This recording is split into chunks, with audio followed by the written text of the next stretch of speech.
Those on.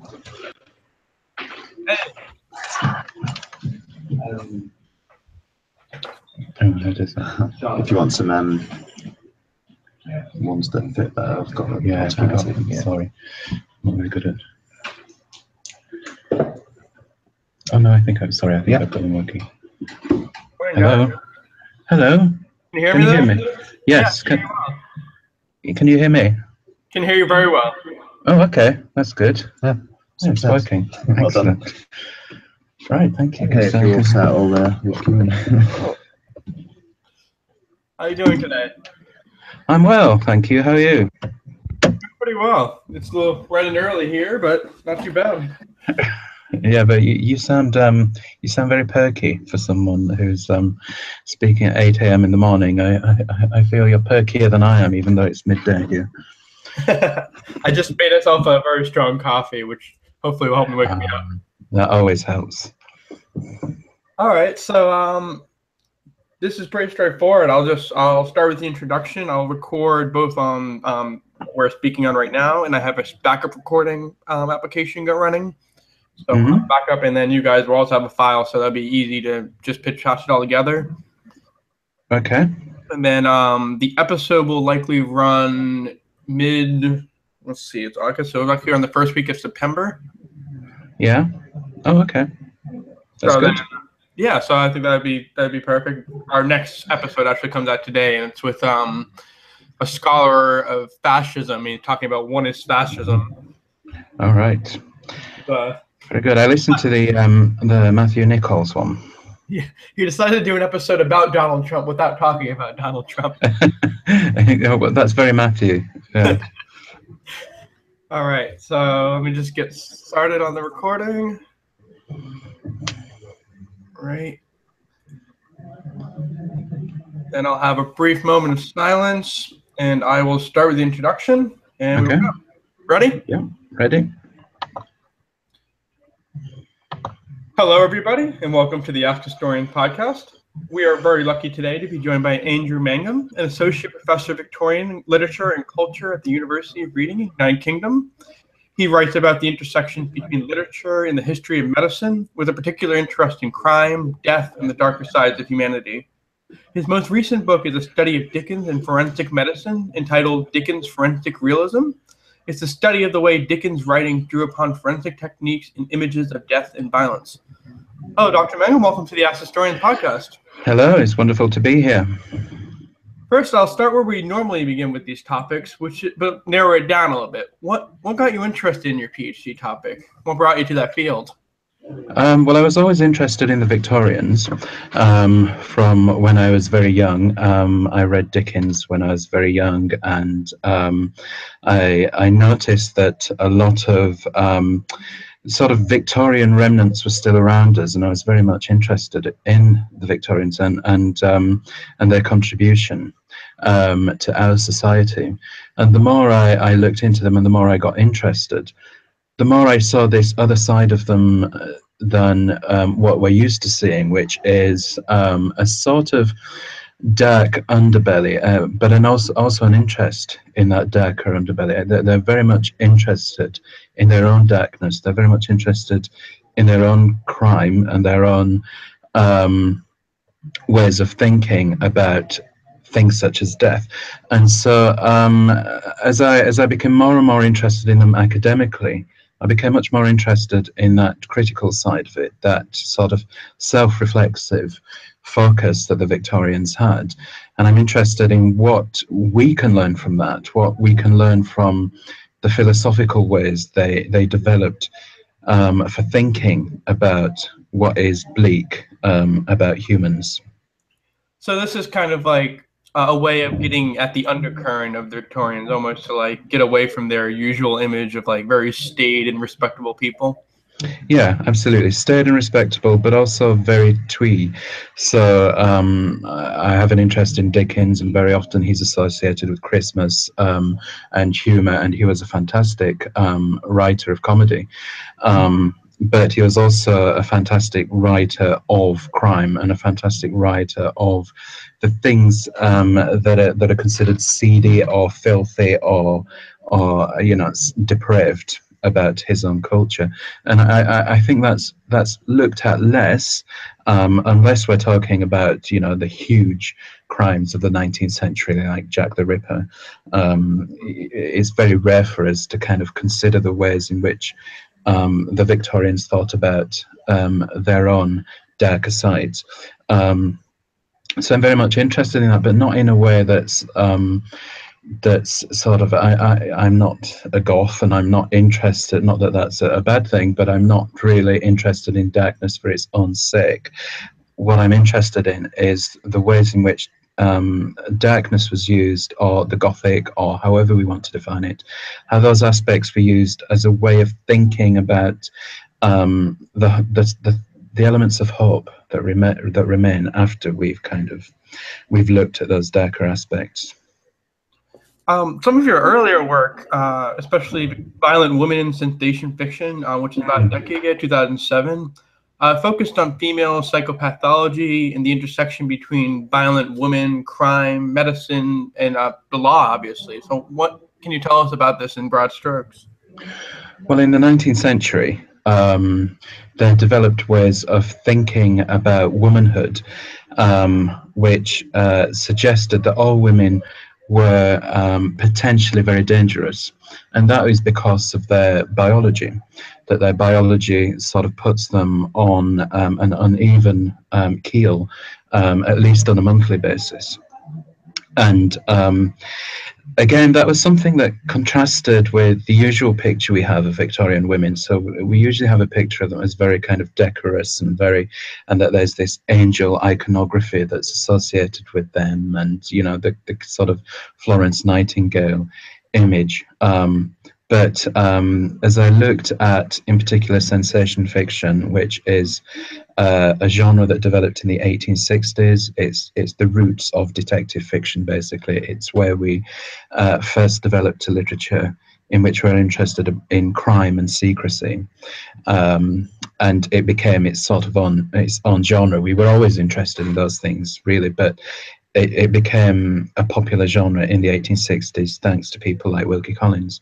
And the more I looked at that stuff, the more I realized that the key villains were often women. And the elements of villainy were often drawn from their biology, unlike men, in which one would have a societal explanation for why they became criminals. It might be some kind of class rancor or some kind of disagreement in the past. For women, it was pretty much always put down to, or very often villainy was put down to the fact that they had very unstable blood, or they had a predisposition to madness, and that was related to their wombs and to their reproductive cycles. It's interesting that you contrast that image of like the respectable Victorian lady with the women of sensation fiction, because while at the same time they were advocating this cult of domesticity, in a sense, they were also regulating women with the common disease, the Contagious Disease Act. Yeah. It was central. They were central to each other. Absolutely, there was this kind of angel in the house idea about women, and that the ideal woman was the one who stayed home and kind of cultivated a homely existence. And the way in which you guaranteed that was to convince women that unless they were that, they were something very, very criminal and very dangerous. So women sort of policed themselves, because you had all of this medical literature telling women that they were constantly on the brink of becoming unstable because their bodies made them that way, and it became a very effective way of controlling womanhood was to say, you know, we constantly need to be on the watch for these dangerous elements. We constantly need to be watching our women. So it developed this very sort of panoptical scenario where women were constantly under surveillance from even their husbands and brothers and you know, other female family members, because there was always this threat, apparently, this undercurrent of potential of darker sort of elements.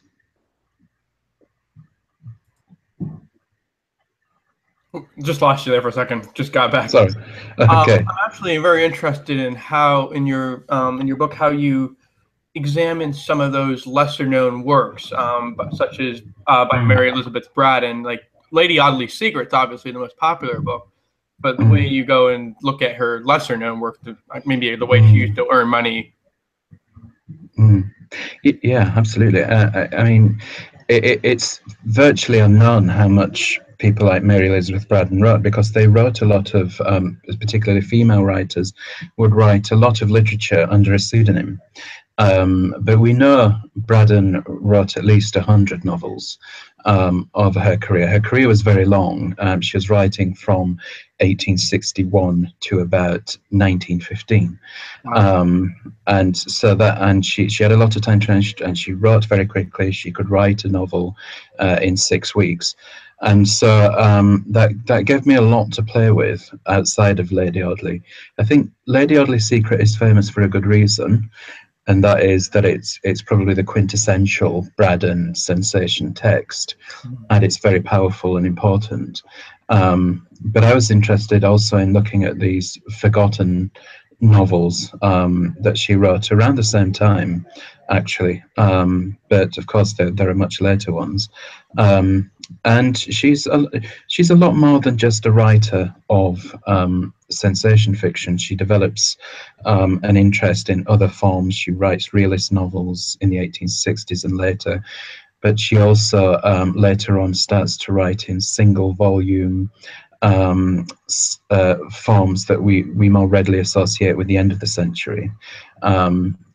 But as I said, my interest was in, you know, that sort of melting pot of influence in the 1860s, when she, Wilkie Collins, Ellen Wood, and Charles Reade, and various other authors were developing a new interest in crime and medicine, largely in response to real crimes.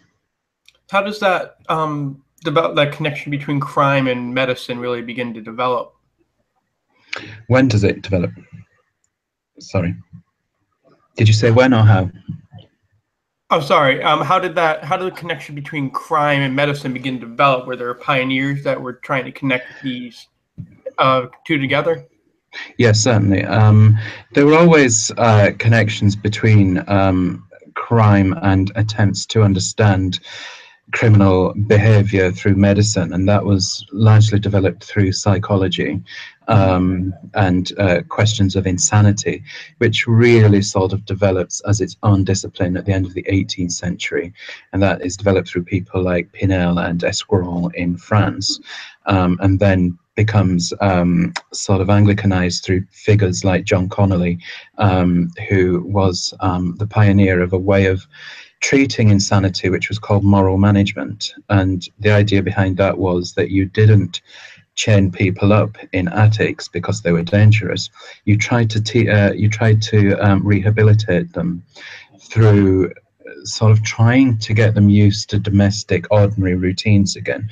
So you would get them basket making, or you would get them looking after allotments and so on, as a way of trying to sort of manage their morals. And by morals, the Victorians meant emotions. It's slightly different in meaning to what we have today. But around 1860, around the 1850s and 60s, there develops an interest in what we now sort of call criminology, which is the psychology of crime. And the key figure really in that in England is a man called Henry Maudsley, who was related to John Connolly, and he was interested in how criminal properties were inherited, and how you could carry a criminal or a violent gene, basically, in your blood. And then in 1865, there develops through Italy an interest in being able to read those signs, mainly on people's faces. So Cesare Lombroso, the Italian, wrote a book called Criminal Man, in which he featured just a sort of a gallery of faces of criminals, and said, here is what you need to be looking for. And they developed this way of thinking, which was that you could sort of spot the stigmata of violence on people's faces. So that kind of link between mad and bad really began in the late 18th century, but it really developed a momentum in the 1860s. And it was largely a response to real crimes.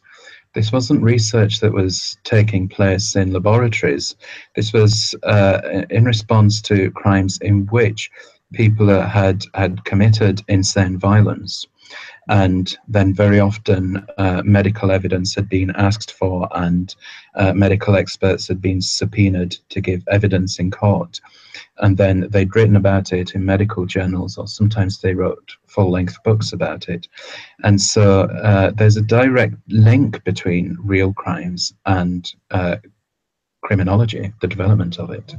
So as you say, it starts with the crime, and then it gets wrapped up in the psychology, and then it gets drawn into courts. It's almost like a self-perpetuating machine in a sense. Yeah, absolutely. It weaves in and out. There's a crime, and then someone, a specialist, will write about it, and usually that would be a famous figure. And then there might be another crime, and then it's how criminal law works, it's through the system of precedent, that you would look to the past to see how it had been dealt with in the past, and you'd look to see how there were differences. So it was self-perpetuating, and they were sort of feeding into each other, the medicine and the law. But an interesting contributor to that was literature, that novels would also draw upon that medical evidence to create their stories, usually of crime or insanity. And then and there's evidence of those texts then having an influence on how we think about insanity and how it was dealt with in courts of law. That's really, I find that when you think about like the entertainment value of these texts, I know in my own field, part of the reasons I so enjoy reading these absurd pornographic Victorian novels is because they're so entertaining, they're so hilarious in a certain extent. Were you drawn to them in that sense? In what sense? Sorry, you did cut out there. Oh, sorry. Were you drawn to these sensational novels because of the entertainment value of them? What do you have to think about the entertainment value of them? I think an element of both. I would be lying if I said I didn't enjoy reading sensation fiction. They are page turners, and there's nothing more delightful than sitting with a good sensation novel on a rainy day. But having said that, very often the pleasure I get from them comes from being able to spot where they're dealing with incredibly important issues, or when I've noticed that when I read these novels, I'm most enjoying them when I've got a pencil in my hand and I'm making notes, because what I'm liking is discovering intersections with the culture. So I look at them, and for me, I see them as symptoms of a complex and intelligent culture trying to work through elements which were useful but weren't necessarily part of the ideology that they like to see themselves as operating within. So yeah, there's a huge pleasure element for these things, but there's no law against research being pleasurable. No, of course not. How do you, when you are reading these books, separate the influence of literature from the influence on literature? Or to put it a different way, how does like the social standing of the people writing the text reflect or nudge society? It really depends on, I would say it depends much more on how famous a writer is, rather than the class in which they're coming from. So there are quite a few 19th century authors who are called Lady This or Lord That, who weren't particularly famous and who we don't remember now. But someone like Dickens, who had a relatively humble beginning, but who became vastly popular because he was just a good writer and he was very good at judging the market. He became tremendously influential, not only in the field of literature, but also in other fields as well. We find towards the end of the century that when medical writers want to write about dementia, they very often look towards characters like Mrs. Skimpole in Bleak House, or other Dickensian characters, or if they're interested in what they very unkindly call idiocy, which we would today define as some kind of learning difficulty or some kind of mental impairment, they would look to characters like Mr. Dick and David Copperfield, characters who obviously had some kind of learning aberration, and they very often, the medical writers very often say that Dickens writes about this incredibly accurately, that he writes about it because he's very good as an observer, and he writes about it in a way that's very truthful. So we can look to his works for evidence when there might not be a case history for us to look at directly. So Dickens' characters become, and I guess we should move a little bit more towards Dickens as the topic of your recent book, Dickens' characters become almost like representations of larger cultural trends. Absolutely, and larger cultural trends, but also ordinary life. That's one of the great attractions of Dickens, certainly in the early years, is he's able to realistically present elements of his own culture, which weren't necessarily grand and weren't necessarily a huge development. So interestingly, he doesn't write about something like the Crimean War, and he doesn't write about the Great Exhibition in any great detail. But what he does write about are street vendors, and he writes about prostitutes, and he writes about beggars, children, because he's interested in those ordinary aspects of life.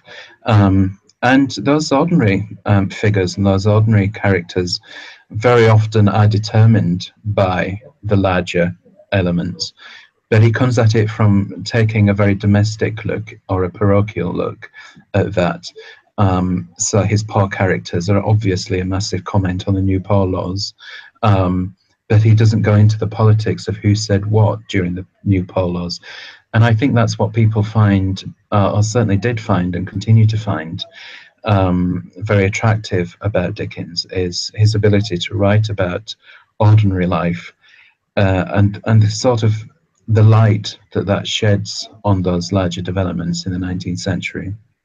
And I picked up your book and just shortly a while ago. I'm about halfway through, and I'm really enjoying it. And one of the things that draw out very nicely for me is that Dickens is, maybe, as you were saying, he doesn't write so much about the Crimean War or other larger social events, but he's a great character writer. He draws out the characters of people, and like he makes those characters so lifelike and so real.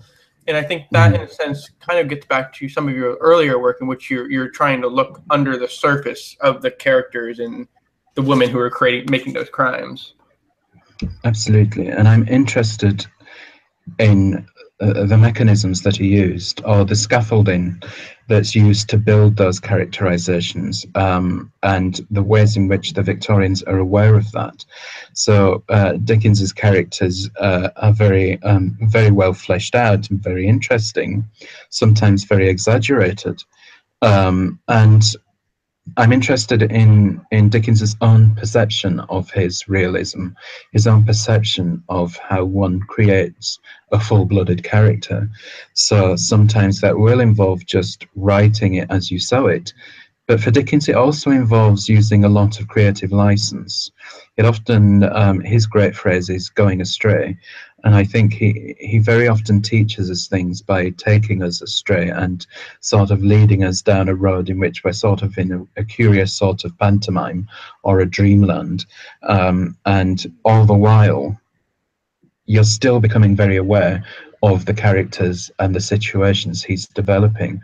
And that's because we're questioning what realism entails. I think the best realism, and certainly Dickens qualifies for this, is that which challenges itself and that which looks beyond veridical detail and is able to consider things that often play with our perceptions. Because our perceptions, the human perception is not perfect. Human perception is often full of illusion. We have things like bias, and we all know that our perceptions can deceive us, and we can often see things that we're not actually seeing. And Dickens was well aware of this, and he knew that part of offering a realist portrait involved exploring those elements, which very often means sort of looking at the underbelly, which means sort of turning over the rock and looking what's underneath it as a way of understanding it. For the people who actually haven't started reading your book, which, I mean, shame on them, but can you give an example of one of the stories you focus on and like how it develops over the course of your looking into it?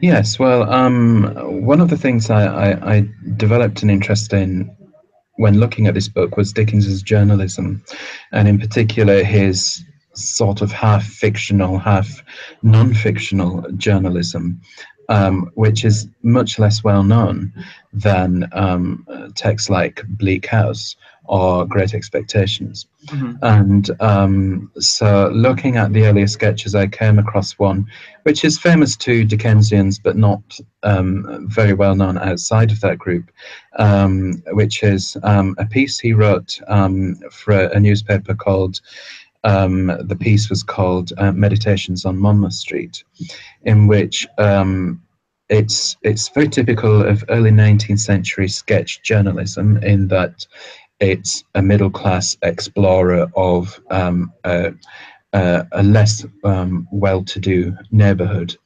And Monmouth Street at that time, it's central London now. It's very different, but at that time, it was mainly a street of shops selling second-hand clothing. Mm-hmm. And a lot of the shops were Jewish owned, and the average middle class reader probably wouldn't have frequented a second-hand clothes shopping area.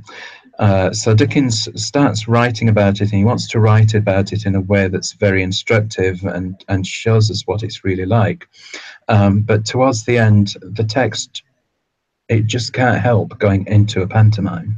He starts imagining who the previous owners of the clothes were, and he develops this very forensic vision of looking at the marks on the clothes and suggesting this person obviously liked to kneel down because you can see the marks on the knees, or this person enjoyed eating gravy, or this is an example. But with that sort of forensic vision, he starts to imagine all of the clothes taking life and sort of taking part in a pantomime. And there's a wonderful moment right at the end where Dickens realizes he's staring at an old lady without realizing it. He's so absorbed in his imaginary world that he's staring at this old lady, and she suddenly takes offense and she says, "Well, I hope you'll know me again," which was a way of saying, I hope you've had a good enough look. And it's a nice moment where the real world and Dickens's pantomime world crash together, and you begin to see how the two are so closely intertwined for him, and for all of his interest, his journalistic interest in real life and details, he's just as interested in those moments where those details melt into a world of fancy without necessarily taking us too far, or is in a way that's able to take us too far from the real world. Mm-hmm. When you were talking about the scruffs on the knees and the details in the clothes. My first thought was obviously Sherlock Holmes which is, I guess, a major influence. Would you say that Holmes more influenced Dickens, or was the Dickens more influenced Holmes? Well, Holmes is much later. So Sherlock Holmes first appears 1870. Isn't it Study in Scarlet, the 1890s? I'm not sure. I was off my head. I thought it was 1870, but it might be 1890. Right. Yeah, it's much later. I mean, Dickens has been dead 20 years by the time Sherlock Holmes first appears, and that's a good indication that Arthur Conan Doyle is much more likely to have been inspired by Dickens. Conan Doyle, interestingly, refers to sensation fiction as having an influence on Sherlock Holmes and medicine directly. So Conan Doyle had had a medical education, and he'd been inspired by one of his teachers to create Sherlock Holmes. But I think it's very much we can say with some confidence that the way in which Dickens wrote in the middle of the century, and the way in which he explored details, and the way in which he considered what realism is, had an influence on those later detective fictions and how they operate, and the forensic vision they developed. What would you say that Dickens thought realism was? How would forensics contribute to his worldview, his realism? Well, Dickens's realism, like a lot of people with journalistic training around that time, would have been all about detailism. So it's all about sort of understanding the details of any given scene. So if he was here, he'd be interested in what's in the desk, on the desk in front of me, what the walls are made out of, what the carpet is like, how much dust there is on the carpet, and so on. And I think that was very much a medical way of thinking. Pretty much from the 1830s onwards, there becomes this obsession with looking at detail and interpreting details on bodies as a way of understanding disease and disorder, but also what had happened to them in moments of crime, in instances of crime, for instance, and you had a body. It became so important not only to understand the details of that body, but also the environment around it. So collateral evidence, as they called it, which we would now call circumstantial evidence. They're very much interested in sort of crime scene evidence, whether there are footprints, or whether there's a knocked over table, or fingerprinting. It develops as an interest a bit later. And I think Dickens, well, my theory in that Dickens book is that Dickens's detailism was influenced by the detailism of forensic crime and the interest in those tiny little clues. And it's worth pointing out that the interest was in the microscopic here. The idea that you could use a microscope to see whether someone had been poisoned develops in the 1830s, which is when Dickens starts to write his fiction. And there's a real crossover with an interest in the tiniest bits of detail, which I think is a very Dickensian way of looking, as we've discussed, the way of looking at smaller characters or smaller details as a way of understanding bigger pictures or bigger events, what has happened here. So Dickens was part of this great Victorian project to catalog and categorize and nail down the world. Absolutely, the kind of the taxonomic obsession to pigeonhole everything and understand, and very often we're very unkind about that, and we think, well, there's a lot that can't fit into pigeonholes, and that's true, but the Victorians recognized that, and they were interested in the ways in which the boxes they like to tidy things in, they were interested in the ways in which those boxes were upset and challenged, as often as they were with the neat putting things in them. So yes, he was part of the great kind of taxonomic project, but he was also part of the questioning of that. And I think the Victorians developed tremendously useful ways of thinking philosophically about the times when perception misleads us and when systems for understanding mislead us. And I think the reason I do the work I do is based on the fact that we can learn so much from them, and we can continue to learn so much from them, and that we haven't necessarily just marched on into a new era in which we're far more intelligent than they were. I think actually looking backwards is a key way in which we can start to think about moving forwards. And I'm utterly committed to this idea that the Victorians were tremendously helpful in developing ways of questioning what we know and how we know it. So I think the thing that unites all of these various topics that you research is the uniting of psychology and the criminal psychology, and the development of psychology as a whole.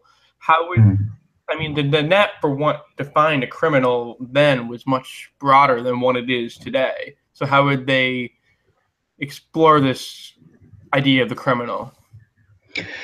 Various ways. As I pointed out earlier, there were ways in which they thought you could tell someone's criminality from the way they looked.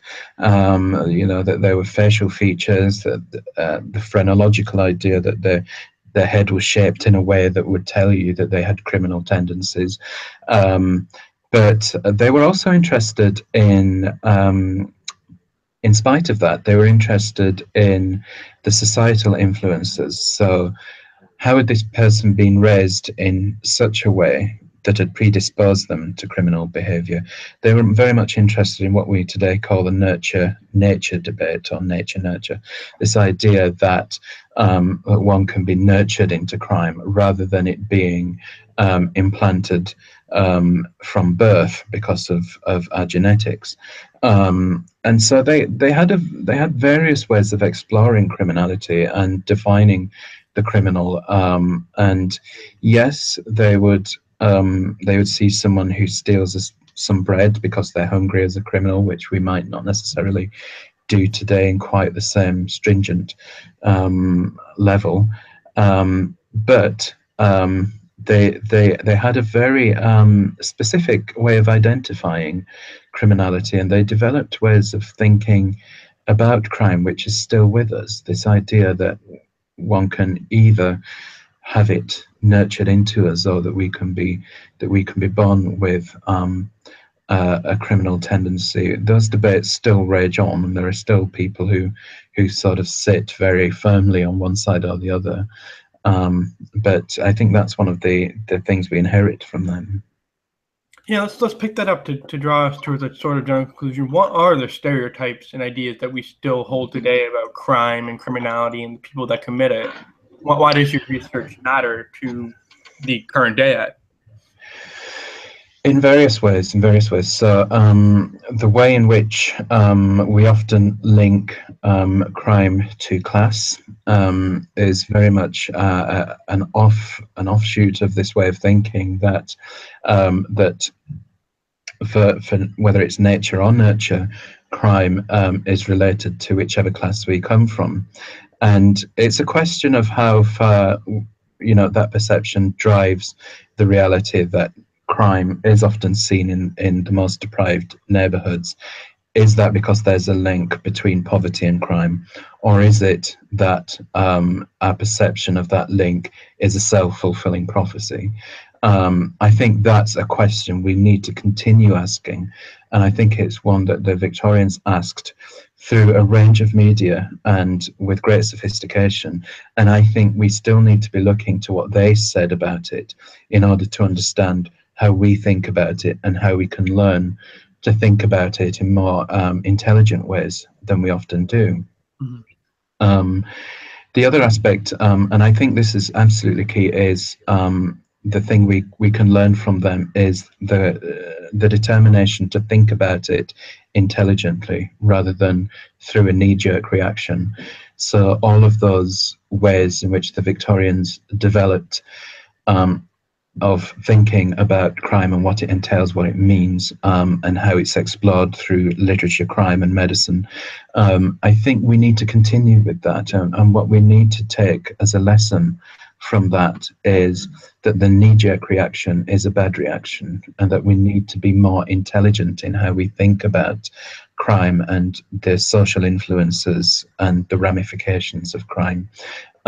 So we need to be thinking not necessarily in line with the way in which we've always thought about it, or the way in which certain figures like Donald Trump say that we should be thinking about it, but we should actually be thinking about it intelligently. We should be thinking in more holistic terms about what is it that we think crime is, and what do we think the influences of that. So where do you see your research going from here? So I'm developing much more of an interest in the class element. So having looked at women, and then having looked at criminals, I'm much more interested now in thinking about the ways in which we think about poverty. Because poverty we've seen re-emerge in the West in the past 10 years or so in quite a dramatic way. We know that there are areas of the US which are like Detroit, which are incredibly deprived because they've lost their industry, and the same is the case here in Britain, in the north of Britain, and the same is in lots of other European countries. And I think we need to be thinking seriously about how we think about poverty, and the ways in which we can learn from the past as a way of developing more compassionate and more useful ways of thinking about the re-emergence of hunger in particular, and depraved neighborhoods in our own times. And I think once we've developed those strategies, we can then be thinking about third world countries as well, and we can be thinking, not that I'm saying one should begin with the West and then move. I think we should be thinking about the relationship between culture and poverty much more broadly, and I think we should be thinking about that on a world stage. But I'm driven much more to think about poverty these days because I'm seeing it around me much more than I did 20 years ago. Mm-hmm.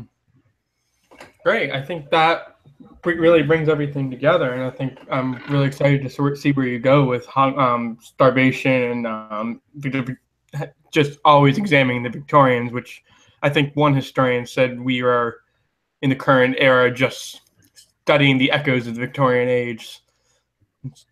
So we will have a follow-up thread in the Ask Historians, and any questions that you guys might have for Andrew will be directed over to him, and we will hopefully get you answers. I just want to take this opportunity to say thank you for joining us today on the Ask Historians podcast. You're very welcome. It's been a pleasure. Thank you. You have a good day. Thank you. You too. And cut. Thank you very much. That was great. I really enjoyed that. Yeah, me too. Thank you for inviting me. Yeah, it should be a lot of fun. Like I said, we'll be up in probably first week of September. I just have to check with the schedule and see what it'll look like. Okay, brilliant. And would you like a copy of the audio file when I finish doing the editing and such? Yeah, maybe that would be useful. Maybe the comms team here would like that. Yeah, sure, absolutely. Okay, well, thank you very much. You have a good day. Enjoy the rest of the day. Okay, you too. Thank you very much. Bye-bye. Bye-bye.